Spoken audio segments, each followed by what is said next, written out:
ఈ ఆంధ్రప్రదేశ్ ఎలక్షన్‌లో Guntur MP number 1 పొజిషన్‌లో ఉన్నారని చెప్తున్నారండి. అంటే ఎలక్షన్ జరిగిన వెంటనే రిజల్ట్ నంబర్ 1 అంటే పెమ్మసాని చంద్రశేఖర్ గారంట. ఏ విధంగా అంటే నాకు అర్థం లేదది. ఈ విధంగా ఉందండి. హ్మ్. ఇప్పుడు సాధారణంగా ఒక ఎన్ఆర్ఐ ఇతర దేశాల నుంచి వచ్చి ఇక్కడ పోటీ చేస్తున్నాడు.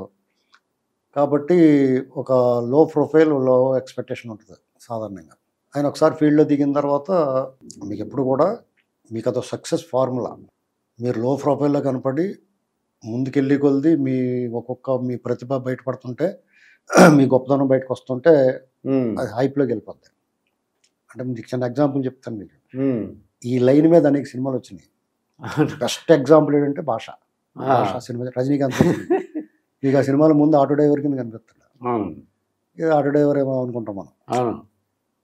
అసలు వెనక పెద్ద స్టోరీ. అది మెల్లగా అతనొచ్చి అతనిది ఒక్కోటి ఎస్టాబ్లిష్ అయ్యే కొలది ఆకాశానికి వెళ్ళిపోద్ది అతని హీరోయిజం. హ్మ్. ఇది అంతే. ఇప్పుడైనా ఒక ఎన్ఆర్ఐ అందరిలో ఎన్ఆర్ఐ చాలా మంది నలుగురు, ఐదుగురో పోటీ చేస్తున్నారు ఎన్ఆర్ఐలో. అవునండి. అనేక మంది పారిశ్రామికవేత్తలు పోటీ చేస్తున్నారు. అవును. బాగా డబ్బున్నవాళ్ళు చాలా మంది ఉన్నారు కదా! హ్మ్. అలాగే ఈయన్ని లెక్కేసుకున్నారు. ఈయనొచ్చిన తర్వాత ఒక్కొక్కటి ఈయన ఎవరు, ఏంటి అనేటువంటిది వస్తుంది. హ్మ్. పైగా కొన్ని మీడియా సంస్థలు ఆయన్ని అసలు ఎవరి పెంసాని ఏంటిది ఇలాగా ఇస్తున్నారు, ఇక్కడ కష్టపడి పనిచేసిన వాళ్ళకి లేకుండా అప్పటికప్పుడు దిగిన వాళ్ళకి సీట్ ఇస్తున్నారు అనేటువంటి వాదనలో, వార్తల్లో అన్నీ వచ్చినాయి. హ్మ్. విమర్శలు కూడా చేశారు. హ్మ్. అంటే మీడియా విమర్శ చేసింది. అదే మీడియాలో ఆయన కూర్చొని మాట్లాడించడం. అదే విధి. హ్మ్. మనం ఎవరినైతే విమర్శించామో వాళ్ళతోటి ఇంటర్వ్యూ చేయాల్సి రావటం నో. అదే. అంటే అది ఆయన కెపాసిటీ తెలిసింది. కెపాసిటీ. హ్మ్. కెపాసిటీ అంటే క్యాలిబర్. అతను నోటితో అతను ఏం చెప్పుకోలేదు. అతను చాలా ధైర్యంగా దమ్ముగా ఉండడానికి కారణం ఏంటంటే హ్మ్. అతను డబ్బున్నవాడు, సంపన్నుడు, డెఫినెట్‌గా శ్రీమంతుడు. అవునండి. అతనంతా లీగల్ మనీ. అది మొత్తం అంతా టాక్స్ కట్టిన డబ్బులండి. అది లీగల్ మనీ అంతే. అవును. సింపుల్. మరి దీనికి మళ్ళీ రకరకాల చెప్పక్కర్లేదు. లీగల్ మనీ అంటే అక్రమంగా సంపించింది ఆయన కాదు. దగ్గర ఉన్న ప్రతి రూపాయి లీగల్ మనీ. పైగా అతనేమో ఆషామాషీగా వాళ్ళ నాన్నో లేకపోతే వాళ్ళ చుట్టాలు ఎవరో ఒకళ్ళు ముఖ్యమంత్రులో, ప్రధానమంత్రిలో లేకపోతే ఏదైనా మంత్రులో అయితే వచ్చిన డబ్బు కాదు. హ్మ్. ఆయన ఒక డాక్టర్. వాళ్ళ భార్య కూడా డాక్టర్. ఉస్మానియాలో చదువుకున్నాడు ఆయన. ఉస్మానియాలో చదువుకోవడం అంటే మీరు డొనేషన్ కడితే రాదు. అవునండి. బాగా చదువుకుని మంచి మంచి మార్కులు ర్యాంక్ తెచ్చుకుని ఉన్నవాడికి వస్తదండి. ర్యాంక్ తెచ్చుకుంటేనే వస్తుంది. బాగా చదువుకున్నాడు. హ్మ్. జనరల్ మెడిసిన్ చేసాడు. అమెరికా వెళ్ళాడు. ఆయన కష్టపడ్డాడు. అందులో వ్యాపారం కూడా చేసాడు. అంతా లీగల్‌గా ఆయన ప్రతి రూపాయి కష్టపడి లీగల్ మనీని పోగేశాడు. ఇవాళ ఆంధ్ర రాజకీయాల్లో ఇవాళ అందరూ కొత్త అనుకుంటున్నారు. ఏం కాదండి. హ్మ్. అంతకుముందు నరసరావుపేట ఏరియాలో ఆయన అనేక సేవా కార్యక్రమాలు చేశాడు. సంక్షేమం చేశాడు. అనేక మందికి నీటి ఎద్దడి ఉన్న వాళ్ళందరికీ బోర్లు వేయించాడు. ఇది చాలా మందికి తెలియదు. హ్మ్. కొంతమంది చెప్పుకోరులేండి. ఆ లోకల్‌గా ఉన్నవాళ్ళకి తెలుసు. ఆయన ఏం చేశాడు. ఇప్పుడు గుంటూరులో అన్నారు కదా! అవునండి. ఆయన యాక్చువల్‌గా నరసరావుపేటలో నిలబడితే అంతకన్నా ఊపు ఉంటుంది. హ్మ్. కానీ కృష్ణదేవరాయలు గారు కూడా మంచి క్యాండిడేట్ నరసరావుపేటకు ఉన్నాడు కాబట్టి ఈయనకి గుంటూరు కేటాయించారు. ఇక్కడ మెయిను ఎంత డబ్బున్నా, ఎంత హోదా ఉన్నా, ఎంత మంచి పొజిషన్‌లో ఉన్నా హ్మ్. ఆ వ్యక్తిత్వం, డౌన్ టు ఎర్త్ బిహేవియర్ అనేటువంటిది చాలా ముఖ్యమండి. ఆ! అహంకారం గాని, అతిశయం గాని, ఆడంబరం గాని లేకుండా నోటికొచ్చిన మాట్లాడడం గాని.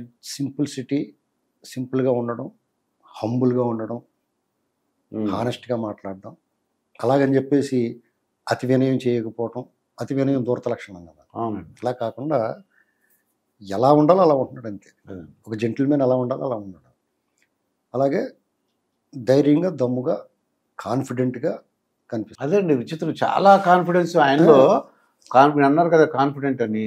చాలా అలా భయంలో అక్కడ గెలుస్తానని తెలిసిపోయినట్టున్నాడు. ఎందుకంటే అందరికీ తెలుసు. రాష్ట్రంలో మీరన్నట్టుగా అతని పోటీకి మనిషే లేడు. వచ్చినోడు కూడా వెనక్కెళ్ళిపోయారండి. ముగ్గురు, నలుగురు మారిపోయారు. హ్మ్. ఇక జగన్ తప్ప వేరే ఎవరు లేరు. జగన్ కూడా భయమేసి వెళ్ళుండడు. కాబట్టి ఆయనకు ఆ మాత్రం కాన్ఫిడెంట్‌గా ఉండాలి. హ్మ్. నాయకుడు అన్నవాడు కాన్ఫిడెంట్‌గా ఉండాలి, ధైర్యంగా ఉండాలి, ఆత్మవిశ్వాసంతో ముందుకెళ్తే వాళ్ళు వెనకాల నడిచి కూడా అందరూ గట్టిగా నడుపుతారు. ఆ గుంటూరు పార్లమెంటు పరిధిలో ఉన్న 7 అసెంబ్లీ సెగ్మెంట్‌లు కూడా ఈయన పార్లమెంట్ అభ్యర్థిగా చాలా బలం వాళ్ళకి అన్ని రకాలుగా. అవును. కాబట్టి పెమ్మసాని చంద్రశేఖర్ గారు చాలా మందికి ఆయన ఒక డాక్టర్. పెమ్మసాని చంద్రశేఖర్ యూఎస్‌లో ఉంటారు. మంచి డాక్టరు, మంచి వ్యాపారవేత్త అన్నది తెలుసు చాలామందికి. ఆయనకు బాగా దగ్గరగా ఉన్న వాళ్ళకి అతని బిహేవియర్, అతని పద్ధతి, అతని విధానం తెలుసు. ఇవాళ ప్రజలందరికీ తెలిసింది. హ్మ్. ఆయన బయటకు వచ్చి మాట్లాడుతుంటే వాళ్ళ మిసెస్ కూడా అసలు అమెరికా వెళ్ళి వచ్చారనుకోండి ఎవరన్నా, అది రకంగా అదో ఉంటుంది. రకం భాష మాట్లాడేస్తారు. సీతారామరాజు ఆ సినిమాల్లో ఆంగ్లేయుల భాష ఉంటుంది చూసారా, ఆ టైప్ మాట్లాడేస్తారు. అదంతా ఏం లేకుండా స్వచ్ఛమైన తెలుగు, అంటే మాతృభాష పట్ల ప్రేమ, మాతృభూమి పట్ల అనురాగం, బాధ్యత, ఇలా ఉన్నవాళ్ళు అరుదుగా ఉంటారు. ఇక్కడ ఈ దేశంలో ఉండి మన రాష్ట్రం నుంచి ఇతర రాష్ట్రాల్లో ఉన్నవాళ్ళు, ఇతర దేశాల్లో ఉన్న ప్రవాసాంధ్రులందరికీ కూడా ఆంధ్రప్రదేశ్ పట్ల, ఈ తెలుగు రాష్ట్రాల పట్ల, మాతృభూమి పట్ల, మాతృభాష పట్ల విపరీతమైన ప్రేమ ఉంటుందండి. అవును. అంటే మన పెన్నిది మనకు దూరంగా ఉన్నాం. ఇప్పుడు మన తల్లిదండ్రులు దూరంగా ఉంటే హాస్టల్లో ఉన్నాం అనుకోండి, ఒక రకమైన బాధ ఉంటుంది.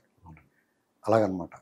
అదే మనం ఇక్కడుండి మనం ఏం చేస్తున్నాం, మన బాధ్యత ఏంటి అనేటువంటిది ఆలోచించుకుంటే వాళ్ళని చూస్తే సిగ్గేస్తూ ఉంటుంది. మనందరికీ పగలు, వాళ్ళకి రాత్రి. వాళ్ళు మనతో మాట్లాడాలన్నా, మనకి అక్కడి నుంచి వర్క్ చేయాలన్నా, మన కోసం వాళ్ళు రాత్రుళ్ళు మేల్కొని పనిచేయాలి. పగలో వాళ్ళు వృత్తి జీవితం ఏదేమో, ఉద్యోగమో వ్యాపారం ఏదో ఒకటి చేసుకోవాలి. అంటే మనకంటే వాళ్ళు 24 గంటలు కష్టపడుతున్నారని దాని అర్థం. కాబట్టి ఎన్ఆర్ఐల పట్ల ఎవరికైనా చిన్న చూపు ఉన్నా, నిన్న మొన్న సజ్జల రామకృష్ణారెడ్డి అన్నట్టుగా వ్యాఖ్యలు వార్తలు వచ్చినాయి.